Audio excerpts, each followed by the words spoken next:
Biter özü bunday uylarda evvel bunday bahada çıkarıyordun mu sen? Abbasa yaqin bir yıllıkta bunday baha bo'lmagan. Bu 1 yıl, 1,5 yıl burun bunday arzon joy sotdik, hozir yo'q ketdi bunday bahada.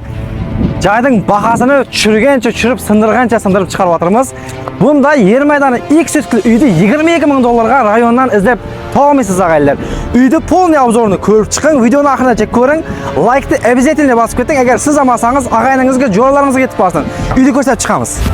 İlk sütlü uylarimizning planini ko'pchilik biladi. Shunda da sizlarga holatini ko'rsatib o'tamiz. Kirganda mana o'ng qo'lda, chap qo'lda xonalarimiz joylashgan, oynalari ko'chaga qaragan, eshikning oldini ko'rdinglar, amir stoyashka bo'lgan. Remontlarning ham o'zining remontida turibdi, lekin ichida shkor ochgan, tugilgan yerlari yo'q. Bu yoqda mana ikkinchi xonamiz bo'ladi. Biri katta spalni, biri sal kichkinaroq spalnimiz bo'ladi. Undan chiqqandan keyin bu yoqimizda bir katta zal bor. Zalning oynasi orqaga qaragan bo'ladi. Ko'pchilik buning planini o'zgartirib, zalni ham ulg'aytirib turibdi. O'zingizning ixtiyoringizda bo'ladi. Chiqqandan keyin bu yoqda o'rtada turingizda vannalar joylashgan, ichine kirmashillari, kanalizatsiyalari, suv, muzay suvidan bu yerda самый главный gazdan hech qanday muammo yo'q. Hozirgi kunda gaz muammo o'tiribdi, bu yerda gaz muammo emas. Hamma narsasi gazlari bor, to'qlaridan, vodoprovodlaridan muammosi yo'q. Aristolarni toza qo'ygan ekan, almashtirib usta chaqirishning shart emas. Mebellari, gaz plitalari qoladi, aristollari ishlab turgan narsasi. Endi esa orqaga ko'rsatamiz.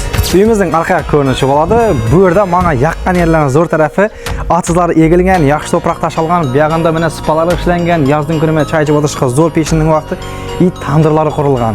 Bu yerda gazdan, svetdan, suvdan, otizning eginchiligidan tandirdan ham muammosi yo'q og'aylar.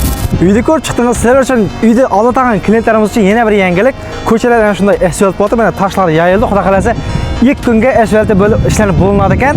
Uyimizning adresini kelgan bo'lsak, bu yoq tarafimiz efir metan bo'ladi, orqa tarafi Berni ko'cha, oldi tarafi 380 trassa bo'ladi. Uy o'rtaga solingan, har yoqlama udobniy. Bu yoqqa Nukusga chiqib ketsangiz ham, Urganchga ketsangiz ham, Berni ko'chadan shahar ichine borsangiz ham, har taraflama uyimiz o'rtasida joylashgan.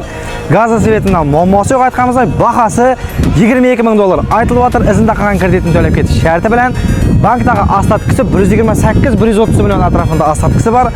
Oylik to'lami 2.200-2.100 atrofida to'lanib turibdi ekan. Kelsangiz va polni grafiklar bilan tanishib, ko'rib, xalasangiz naqd pul olsangiz bo'ladi, xalasangiz davom etib ketishga olsangiz bo'ladi og'aylar. Sizlar bilan men Ixtiyor Mitchanovich.